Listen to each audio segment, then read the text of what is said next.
So உங்கள் எல்லாருக்குமே நல்லா தெரியும், விமல் ராஜ் இந்தியாவில் ஆயிரக்கணக்கான ஆளுங்களை நல்ல ப்ரொஃபஷனலாக ட்ரெயின் பண்ணி ஒரு ஹேர் ட்ரெஸ்ஸிங் இண்டஸ்ட்ரியை வளர்த்துக்கிட்டு இருக்காரு. ஸோ அவரை மலேசியாவில் வர வச்சு ஒரு செமினார்ஸ் அண்ட் கிளாஸஸ் நடத்தி நம்ம இண்டஸ்ட்ரியை வளர்த்தலாம் அப்படின்ற ஒரு முயற்சி தான் இது. என்னோட செட்டில் வந்தார், பார்த்தாரு, நல்ல கான்செப்டாக இருக்குது, ஓகே. ஸோ எங்களுக்கு கண்டிப்பாக இந்த இண்டஸ்ட்ரிக்கு இது தேவை, ஒரு ஆள் வர முடியுமா அப்படின்னு சொல்லி அந்த ஒரு நல்ல ரிலேஷன்ஷிப் தான் நான் நினைக்கிறேன். How to learn the haircut. பார்த்து கற்றுக்கிறது தான் இதோட நிலைமையா இல்லை நான் யாரையும் பார்க்கலன்னா நான் ஒரு சிலபஸை பார்க்குறேன், நான் போய் ஹேர்கட் பண்ணுறேன். என் இண்டஸ்ட்ரியில் இருக்கக்கூடிய பர்சனுக்கு இந்த விஷயத்தை ப்ரெசென்ட் பண்ணுறதா ஸோ இவங்க இந்த இண்டஸ்ட்ரிக்கு புதுசு. நான் இவங்களுக்கு என்ன பண்ணுறேங்கிறத அந்த தேர்காட்சி மூலமா இவங்க எக்ஸ்பிளைன் பண்ணுவாங்க.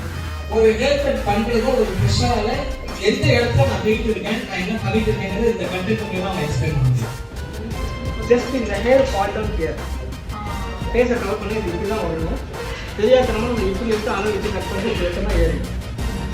ஒரு விஷயம் நல்லா புரிஞ்சுக்குங்க, கட்டுங்கிறது கிரியேட்டிவ். ஏன்னா ஸோ கிளாசிக்கல் அப்படிங்கிறது கஸ்டமருடைய சிங்கிள் பிரச்சனை, இது கஸ்டமருடைய ஒரு ப்ராப்ளத்துக்கான ஒரு ஹேர் கட். அப்போ மீடியம் லாங்குக்கு ஷேப் கொடுக்கணும், ஷார்ட்டுக்கு ஷேப் கொடுக்கக்கூடாது. ரொம்ப ஃபேட்டாக இருக்காங்க இல்லைங்களா, அவங்களுக்கு யூ ஷேப் கொடுக்கக்கூடாது. ஏன்னா ஒரு ஹேர் மேலே தூக்கி கட் பண்ணுறது ஈஸி தான், கீழே கோம் பண்ணி கட் பண்ணுறது ஈஸி தான். ஆனால் ரெண்டுக்கு நடுப்புற அதை பிடிச்சிட்டு நேரம் நிற்கணும். அதை ஷார்ட்டாக நம்ம பிடிக்கணும்னா எவ்வளோ ப்ராக்டிஸ் பண்ணுவோம்.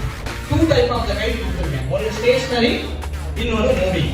இது என்ன வித்தியாசம் அப்படின்னா டேரக்டாக எடுத்து கட் பண்ணுறது இவங்க, பட் இது மூலியமா நீங்கள் கைட்டை எடுத்தீங்கன்னா என்ன கிடைக்கும், வால்யூம் கிடைக்கும். இதான் சொல்லுங்க சரியா. அப்போ கட்டிங் ஆங்கிள் மட்டும் எத்தனை நீங்கள் ப்ளோ பண்ணி அந்த ஹேருக்கு ஷேப் ஷைனிங் எல்லாமே கொடுத்தாலும் அது என்ன பண்ணும், நல்லா ரிலாக்ஸ் பண்ணி மூவ் பண்ணி அதை செட்டில் பண்ணும். அப்படி பண்ணும்போது இட்ஸ் கால்ட் நேச்சுரல் ஸ்டைல். மொத்தம் ஒரு ஹேர் கட்டை பண்ணுறதுக்கு நமக்கு எத்தனை ஸ்டெப் தேவை, 6 ஸ்டெப். அதுக்கப்புறம் டிஸ்ட்ரிபியூஷன் நான் சொன்ன மாதிரி கோம் பண்ணுறது எத்தனை வேணாலும் கோம் பண்ணலாம். 1 2 3 4 5 6 ஒரு 6 வேர்ட்ஸ் கொடுத்துருக்கேன். இது என்ன அப்படின்னா நம்ம ஹேர் கட் பண்ணும்போது நம்மளோட சீசர் அண்ட் கோம் அங்க என்ன பண்ணுது. கிளாசிக்கல் கட்டை பொறுத்த வரைக்கும் பரதநாட்டியம் மாதிரி அதை டிப்ளமாவா உட்காந்து ஹெட் ஷீட்டிங் போட்டு ப்ராசஸ் போட்டு எவரிதிங் க்ளீன் பண்ணணும். ஒரே நாள்ல நான் அதை மாஸ்டர் பாயிண்டா உங்களை அண்டர்ஸ்டாண்ட் பண்ணி சொல்ல வச்சிடலாம்.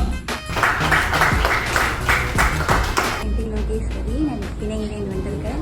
இதுதான் ஃபர்ஸ்ட் கிளாஸ் நான் அட்டென்ட் பண்ணுறேன் விமல் ராஜ் சாரோட.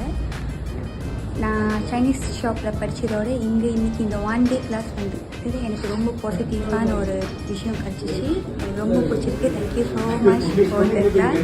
இன்னும் இந்தமாரி கிளாஸ் இருக்கணும்னு நான் எதிர்பார்க்குறேன். இருந்தால் கண்டிப்பாக நான் ஜாயின் பண்ணிக்கிறேன்.